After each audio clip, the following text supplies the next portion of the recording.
ರಾಜ್ಯದ ಜನರಿಗೆ ರಾಜ್ಯ ಸರ್ಕಾರ ಶಾಕ್ ಕೊಡುತ್ತಾ ಅನ್ನುವಂತಹ ಪ್ರಶ್ನೆ. ಜೇಬಿಗೆ ಕತ್ತರಿ, ಬೆಲೆ ಏರಿಕೆಯ ಗುಮ್ಮ.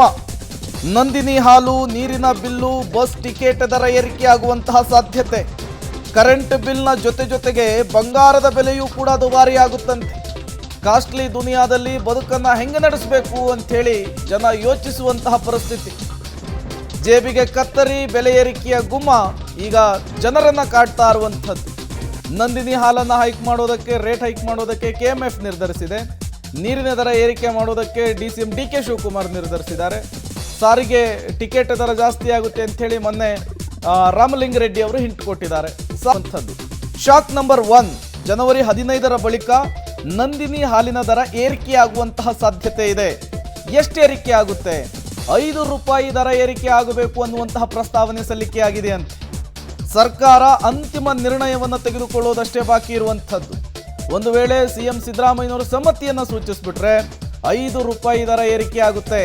ಇನ್ನು ಶಾಕ್ ನಂಬರ್ 2, ಜಲಮಂಡಳಿ ನೀರಿನ ದರ ಏರಿಕೆಯಾಗುವಂತಹ ಸಾಧ್ಯತೆ. DCM DK ಶಿವಕುಮಾರ್ ಹಿಂಟ್ ಕೊಟ್ಟಿದ್ದಾರೆ. ಸಾಕಷ್ಟು ಬಾರಿ ವಿಚಾರವನ್ನು ಪ್ರಸ್ತಾಪಿಸಿದ್ದಾರೆ. ಹಲವು ವರ್ಷಗಳಿಂದ ನೀರಿನ ದರವನ್ನು ಹೆಚ್ಚಿಸಿಲ್ಲ. ಈ ವರ್ಷ ಸರ್ಕಾರಕ್ಕೆ ದರ ಏರಿಕೆಯ ಪ್ರಸ್ತಾವನೆ ಸಲ್ಲಿಕೆಯಾಗಿದೆ. ರಾಜ್ಯ ಸರ್ಕಾರ ಸಮ್ಮತಿಯನ್ನು ಸೂಚಿಸಿದರೆ ನೀರಿನ ದರ ಕೂಡ ಏರಿಕೆಯಾಗುತ್ತೆ ಬೆಂಗಳೂರಿನಲ್ಲಿ. ಶಾಕ್ ನಂಬರ್ 3, ವಿದ್ಯುತ್ ದರ 3 ವರ್ಷಕ್ಕೆ ಪೂರಕವಾಗುವಂತೆ ಏರಿಕೆಯಾಗುವಂತಹ ಸಾಧ್ಯತೆ ಇದೆ. ಪ್ರತಿ ವರ್ಷವೂ ಕೂಡ 1 ವರ್ಷಕ್ಕೆ ಸೀಮಿತವಾಗುವಂತೆ ವಿದ್ಯುತ್ ದರವನ್ನು ಏರಿಕೆ ಮಾಡಲಾಗ್ತಾ ಇತ್ತು. ಆದರೆ ಈ ವರ್ಷ ಮೊದಲ ಬಾರಿಗೇನೆ 3 ವರ್ಷಕ್ಕೆ ಅನ್ವಯವಾಗುವಂತೆ ಪ್ರಸ್ತಾವನೆ ಸಲ್ಲಿಕೆಯಾಗಿದೆ.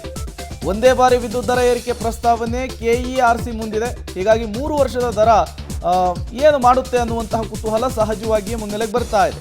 ಶಾಕ್ ನಂಬರ್ 4, ಬಸ್ಗಳ ಟಿಕೆಟ್ ದರ ಹೆಚ್ಚಳದ ಪ್ರಸ್ತಾಪ ಸಲ್ಲಿಕೆಯಾಗಿದೆ. 4 ನಿಗಮಗಳಿಂದ 15% ಬಸ್ಗಳ ದರ ಏರಿಕೆ ಆಗಬೇಕು ಅನ್ನೋದು, ಜೊತೆಗೆ ಗೋಲ್ಡ್ ರೇಟ್ ಕೂಡ ಜಾಸ್ತಿ ಆಗಿರುವಂಥದ್ದು.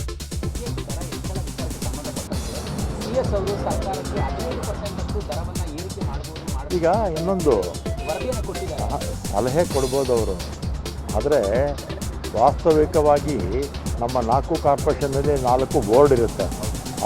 ಅವರ ಖರ್ಚು ವೆಚ್ಚಗಳನ್ನು ನೋಡಿಕೊಂಡು ಎಷ್ಟು ಏರಿಕೆ ಮಾಡ್ಬೋದು ಅಂತ ಅವರು ಸರ್ಕಾರಕ್ಕೆ ಪ್ರಸ್ತಾವನೆ ಕಳಿಸ್ತಾರೆ. ಅಲ್ಲ, ಬೋರ್ಡುಗಳು ಈಗ KSRTC, BMTC ಅಲ್ಲಿ ಬೋರ್ಡುಗಳಿರುತ್ತಲ್ಲ, ಆ ಬೋರ್ಡ್ ಪ್ರಸ್ತಾವನೆ ಕಳಿಸ್ತಾರೆ.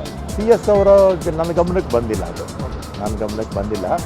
ಆದರೆ ಮೊದಲಿಂದಲೂ ಕೂಡ ಬಂದಿರತಕ್ಕಂಥ ಸಂಪ್ರದಾಯ ಏನಂದರೆ 4 ಬೋರ್ಡು ಅಧ್ಯಕ್ಷರು, ಉಪಾಧ್ಯಕ್ಷರು, ಮಂಡಳಿಲಿರ್ತಕ್ಕಂಥ ಎಲ್ಲ ಸದಸ್ಯರು ಅವರ ಖರ್ಚು ವೆಚ್ಚಗಳನ್ನು ನೋಡಿ ಎಷ್ಟು ಏರಿಕೆ ಮಾಡ್ಬೋದು ಅಂತ ಸರ್ಕಾರಕ್ಕೆ ಕಳಿಸ್ತಾರೆ.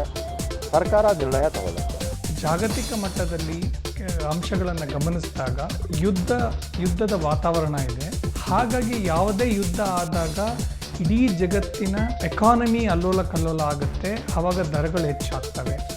ಎರಡನೇದು, ಯುದ್ಧ ಆದಾಗ ಏನಾಗುತ್ತೆ, ಪೆಟ್ರೋಲ್ ಮತ್ತು ಡೀಸೆಲ್ ಬೆಲೆ ವ್ಯತ್ಯಾಸ ಆಗುತ್ತೆ. ಖಂಡಿತವಾಗ್ಲೂ ಅದು ಜಾಸ್ತಿ ಆಗುತ್ತೆ. ಅದು ಕೂಡ ಪರಿಣಾಮ ಬೀರುತ್ತೆ.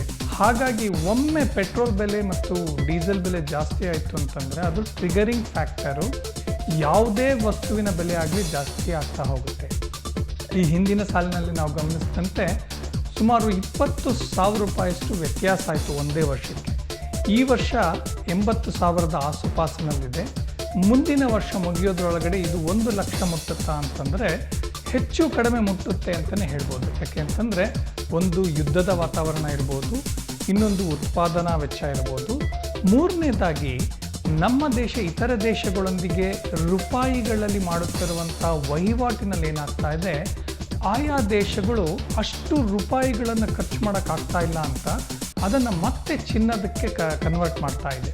ಹಾಗಾಗಿ ಚಿನ್ನದ ಬೇಡಿಕೆ ಜಾಸ್ತಿ ಆಗ್ತದೆ. ಎಲ್ಲಿ ಬೇಡಿಕೆ ಇರುತ್ತೋ ಅಲ್ಲಿ ಮತ್ತೆ ಬೆಲೆ ಜಾಸ್ತಿ ಆಗ್ತಾ ಹೋಗುತ್ತೆ.